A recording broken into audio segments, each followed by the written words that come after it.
Hi, I'm Steve Clifford, and today I'm going to review the Sniper's Hide Precision Rifle class with Frank Galli and Marc Taylor.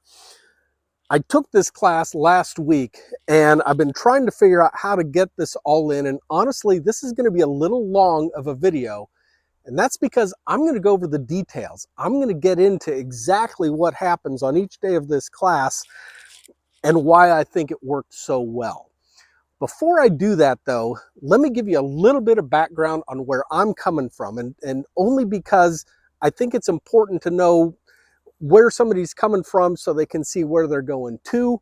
You can understand my perspective on this course.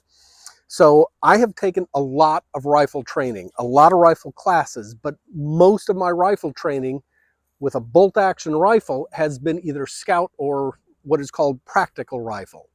That means it's very heavy on gun handling skills.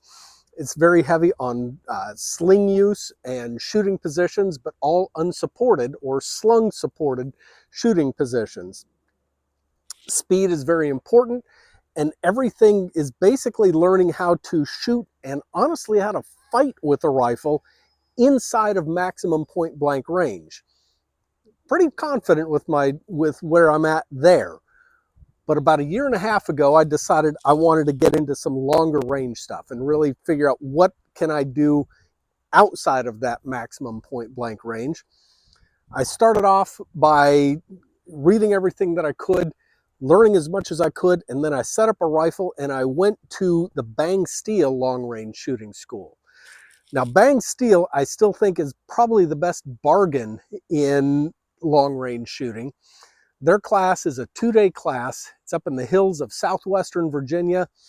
It's a pretty primitive range. It doesn't have 1, 2, 3, 4, 5, 6, 7, and 800 yard marks. It's got a hillside that you're shooting against where the closest target is 475. Their 1,000 yard is actually 1,040. And then they've got other targets scattered across the hillside in the terrain. A neat shooting setup, but it doesn't lend itself to the more formalized type of training that you're going to get elsewhere. What I compare it to is really, it's a long range shooting day with some really good coaches looking over your shoulder.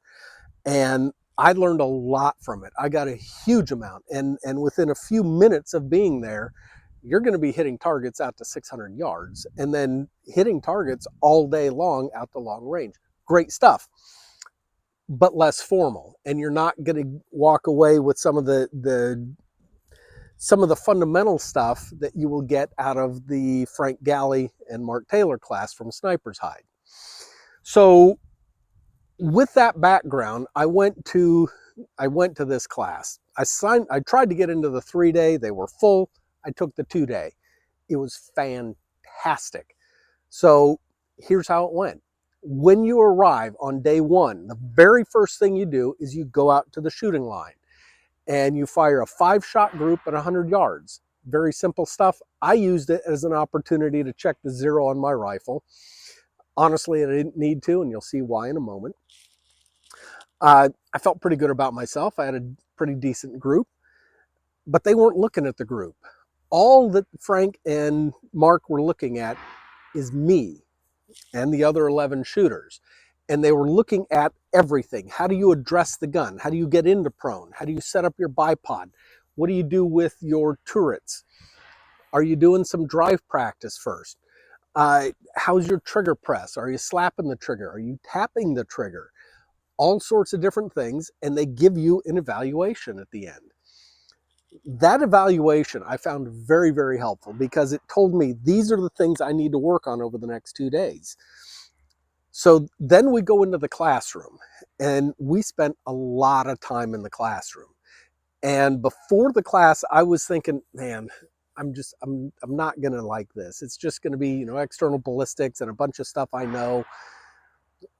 But honestly, this was engaging. I never felt like it was a waste of time. I never felt bored. I was really engaged with the presentation. They have obviously honed it down quite well because they understand where their shooters are coming from. And you don't want to spend unnecessary time in a class. So some of the things we went over is, the fundamentals, of course, body position, trigger control, breathing, natural point of aim. And I learned a little bit at each one of those. I learned a lot on trigger control because they started pointing out the difference between a trigger slap and a trigger tap.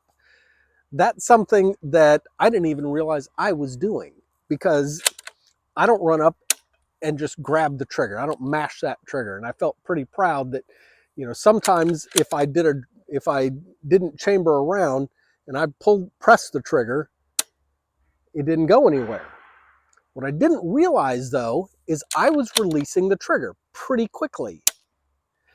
And by releasing the trigger quickly, it was affecting my accuracy. Not a huge amount, but noticeably, because once they fixed that, my groups went from about a 1-inch group down to about a 1/2 inch group with factory ammo at 100 yards. That right there made the class worth it. So that was a big deal. And that was something that I learned in that classroom setting. Also learned some things about scopes that I didn't know. More information than I can even really communicate about the difference between MIL and MOA, but I thought I got it. I thought I already understood. They showed me some things that I didn't even realize, like the fact that some scope manufacturers, they don't even have a true MOA scope. They have what's called a shooter MOA, which is set up to move the crosshairs 1 inch at 100 yards. Well, true MOA is 1.047 inches at 100 yards. And you may say, big deal, who cares, what's the difference? And at 300, 400, 500 yards, it makes no difference. In the practical world, it makes no difference until you get to longer range. Longer range, you might be dialing 40 MOA. If you just dialed 40 MOA, that little 0.047 at 100-yard difference just turned into about a 20-inch difference in your point of impact. So I found that interesting. And so taking the class and getting that firsthand was really important, because all of a sudden things were sinking in. The next thing that was important in the class is learning about gravity ballistics. They used to call this weaponized math, which I actually like that name better, but gravity ballistics actually describes it well. Frank and Mark, and particularly Marc Taylor, was noticing that the difference in people's data between 300 to 400, 400 to 500, 5 to 6, 6 to 7 on up seemed to fall into a pattern. And he saw that pattern and said, there's something going on here. So he started recording all this data and putting it into a spreadsheet and looking at it and trying to figure out what the pattern was. Well, he found it. And it turns out that regardless of the velocity of the bullet, the ballistic coefficient, the height over bore, the twist rate, no matter what any of it was, if you shot and you dialed, say, 4.4 mils at 600 yards, there's a number that you can multiply that number by and find out what your 700-yard data should be. And it is. And then from 700, you can go out to 800. Again, with just one number. You multiply whatever your data was by that number, and you'll get out to 800 and 900 and 1,000. It starts all the way down at 300. I had read about this. I had seen demos of it, but it didn't quite sink in how big a deal this was until I'm sitting there with Marc Taylor explaining it to me. And suddenly the light bulb went off. And I'm like, this is brilliant stuff. And it allows me that when we did get out to those longer ranges, to be able to put that into the formula, find out where I had bad data, correct the data, and once I had everything corrected, then I could take all of that and move it into my ballistic calculator, true up my ballistic calculator very well, so that now I've got a better ballistic calculator. And being able to do that in person with the guy who developed it was a huge deal and very, very important. All of that was before lunch on the first day. We hadn't really even gone shooting. After lunch, we went out to the range, but we didn't start shooting yet. First thing we did is we took the scopes off of on their mounts, but off, I mean, in the rings, but off of the mounts, and put it onto a jig to check if it was plumb and check the tracking. I'd never done either one of those. I pride myself when I mount a scope about getting it as level as I possibly could, but when I would get behind the scope, it never looked perfect. It never looked perfectly vertical. And yeah, I know I should have run a plumb line a long time ago, but I didn't. But on this jig, they did set up a plumb line, and now I've got one of the best and most respected instructors in the world, gets behind my scope, looks through it. Hey, that's plumb. Perfect. Did the tracking. It tracks. That was a huge confidence booster. We didn't change anything. Nothing improved. But mentally, now I'm realizing that, hey, I did it right. If I'm seeing it as not plumb, it's because my head's tilted, not because the rifle is. So I've got everything lined up perfectly. Then Frank came down, and while Mark was finishing up with the rest of the class, Frank came down and mounts the scope onto your rifle with you behind it. I got the best guy in the world helping me set up my rifle. Again, confidence booster. Even if everything goes back to where it was, now you know it's right. And for a guy like me that is not that experienced, that was a big deal. Once we got done with that, then we started gathering data. Oh, and I should mention, at this point also, I'm looking at some of the other people in the class. There was a wide range of people there. And this is a kind of key. Two guys had borrowed rifles. They were having a little bit of equipment issues, but they were okay. Two other guys came with hunting rifles. Hunting rifles from the 1960s. One was a wooden stocked Remington semi-auto that couldn't even hit paper. It had those see-through mounts. It just didn't work. Frank tried. They tried to get that working. So they decided, rather than use borrowed equipment, they decided to share the one rifle they had left. The rifle they had left was a Remington 700 ADL in 22-250 with a sporter weight barrel. Decent scope, actually, and the right mount, but it had no sling swivel stud, which means they couldn't mount a bipod on it. And I'm looking like, oh, geez, how embarrassing.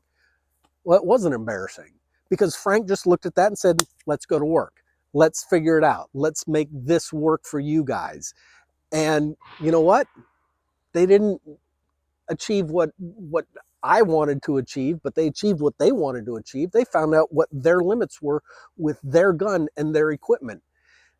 Frank never made them feel bad about it. He was never belittling. It was always very encouraging. So if you're thinking about doing this and you don't have, fancy stuff, don't worry about it. Frank will work with you. And I was so impressed with how he handled that. It was really cool. All right, day two. Day two, we start filling in our data cards. And we're using the gravity ballistics, and we're going out 2, 3, 4, 5, 6, 7, all the way out to 1,000 yards with Frank spotting us, telling us where we needed to move up. Once we hit it, he said, write it down. That's your number. Once we got our numbers, then we started looking at our ballistic calculators. We started trying to figure out where we have corrupt data. And then it was basically everybody had the opportunity to shoot what they wanted. Towards the end of the day, I wanted to learn some more things about shooting off of a tripod. So Frank shrugged and said, okay, everybody gather up. And we did a quick tripod clinic. It was fantastic. I got a huge amount out of that. It was very individualized, very thorough, and I got everything that I wanted out of this class. We ended up with the final evaluation. And the value of the final evaluation wasn't so much, Frank and Mark looking over my shoulder, confirming that I was doing everything right, which they did, but they did it with everybody. And I got to watch everybody and realized that not only had I gotten to this level that I really feel good and comfortable with, all 12 of us did. It was like watching 12 clones. And Mark jokes about the fact, he says, we make clones. Everybody's going to be a clone by the time we're done with this class. And he was absolutely right. Everybody addressed the rifle the same way. We took care of our parallax the same way. We watched our bipods. We used our rear bag the same. Everybody's using the same rear bag because everyone ended up buying Marc Taylor's, which I was actually happy I came with one of Marc Taylor's. But it was a great experience because by the end, everybody was hitting at distance and confidently and feeling good about what they were doing and understanding how they got to this point and why and the importance of the fundamentals. So overall, really, really highly rate this class. If you have the opportunity, do it. I plan on going again next year because I'm going to want to improve. I'm going to want a refresher and I want to do better. There were things that I would still like to learn, and I think that the 3-day class would probably give you a bit more on wind. I would have liked to have seen more on wind, but honestly, in 2 days, there's only so much you can do. So that's something I'm looking forward to in the future. So if you have any questions on this, hit me up in the comments. I'll do my best to answer them, and I hope this has been helpful. And if you did like it, please subscribe to my YouTube channel. I'm Steve Clifford. Thank you for watching.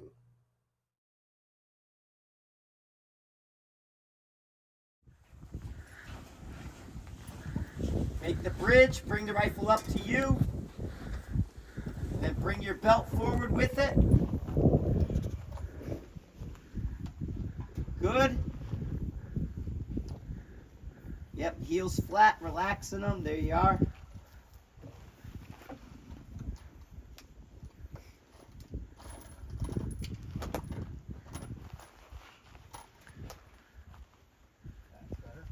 There you go.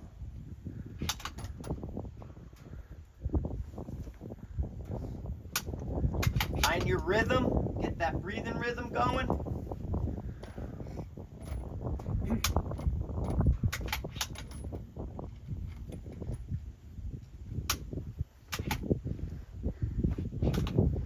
There you go.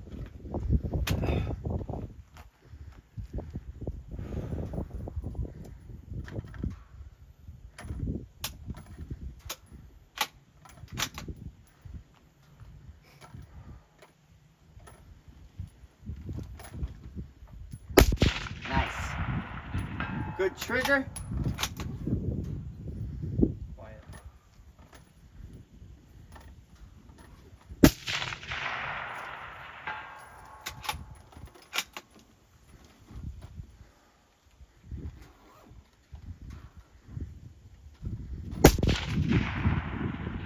Excellent, Steve.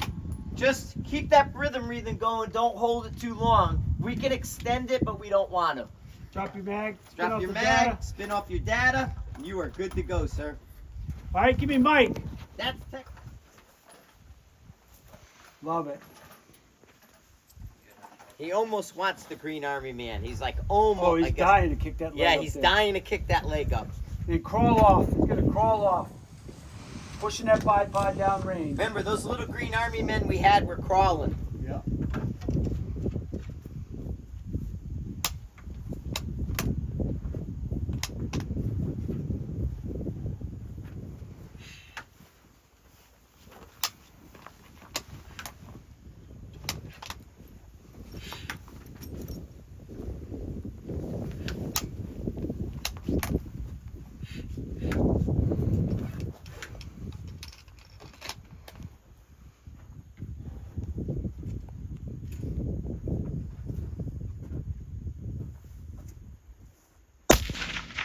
Nice.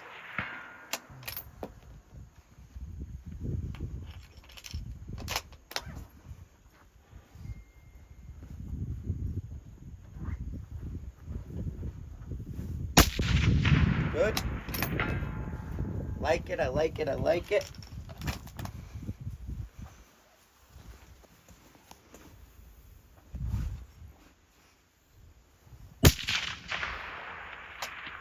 Great job. Nice. Great job. There you go. Spin off your data. Get it? You look good, Mike. Good trigger, good everything. Next feller. And he's got a TIS sling. That's like old school hardcore right here. TIS. With a quick cuff. He's got a quick cuff.